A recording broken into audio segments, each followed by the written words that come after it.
داشت صبح قدرمن لیدونکو سلامونه. د دې مهال مهمه خبرونه ته ښه راغلاست. د خبرونو سرټیوي د طالبانو د امر بالمعروف او نهي عن المنکر قانون ته غبرګونونه. د ملګرو ملتونو د امنیت شورا 12 غړو هیوادونو د دغه قانون د لرې کېدو غوښتنه وکړه.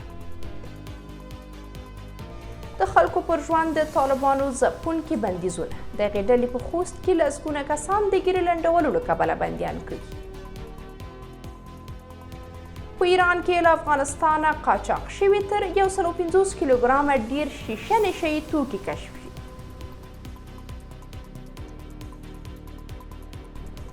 له عراقه د بهرنیو ځواکونو وتل. واشنګټن او بغداد له دغه هیواده د نړیوالو اطلافي ځواکونو د وتلو پر سر هوکړه کوي.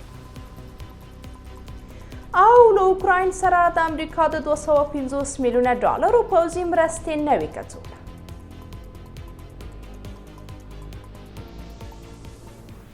بشپړ خبرونه.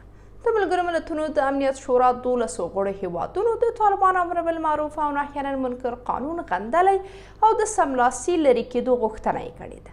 د هیوادونو د جمعې ورځ د یوې خبرې غونډې پر مهال په افغانستان کې د ښځو پر وضعیت اندېښنه ښودلې ده. د امنیت شورا غړو هیوادونو د طالبانو لخوا د جنسیتي تبعیض او د ښځو او نجونو د ځورونې پر دوام اندېښنه څرګنده کړې ده.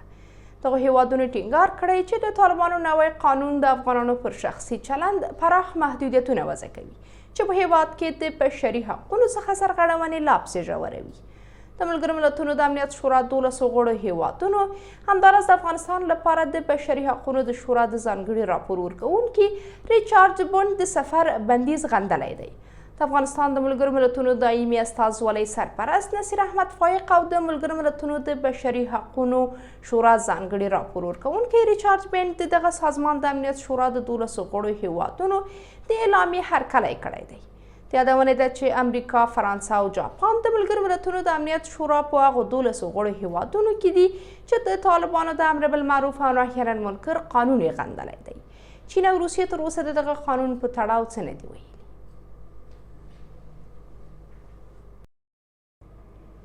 د خوست سیمه سرچینو په دغه ولایت کې د طالبانو د امر بالمعروف او نهي عن المنکر کارکوونکو لخوا د ګیرې لنډولو په تور د لسګونو کسانو د نیولو خبر ورکړی دی.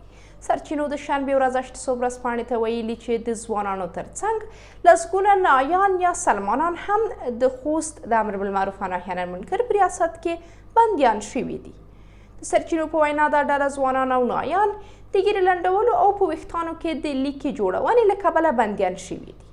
د سرچینو د معلوماتو پر بنسټ طالبانو هر نیول شوي کس ته د 3 ورځو بند سزا صادره کړې ده.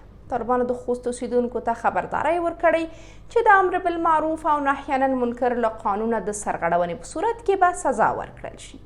که څه هم طالبانو پر افغانستان واک ته له رسېدو وروسته ولس له خپلو بنسټیزو حقونو بې برخې کړی، خو د امر بالمعروف او نهي عن المنکر د قانون له تصویب وروسته پر خلکو د دغې ډلې بندیزونه لا پسې ډېر شوي دي. د ایران سرحدي چارواکو د خراسان رضوي ولایت په تایبات سیمه کې له افغانستانه قاچاق شوي 150 کیلو 450 ګرامه شیشه نشه یي توکي کشف او ترلاسه کړي دي. صدا او سیما خبري اژانس د جمعې ورځ راپور ورکړی چې دا نشه یي توکي د ایران سرحدي ځواکونو له یو ټیلر موټر څخه ترلاسه کړي دي. د خراسان رضوي ولایت د سرحدي ځواکونو قومندان سردار مجید شجاع وایي ایران ته د دې اندازې نشه یي توکو د ننوتلو مخنیوی شوی دی. دغه په وینا د دې نشه یي توکو د قاچاق په تړاو یو کس نیول شوی دی. شجاع د نیول شوي کس د هویت په اړه څه نه دي ویلي. تایبات سیمه د مشهد سویل ختیځ ته په 225 کیلومترۍ کې او د ایران او افغانستان ترمنځ پر پوله پرته ده.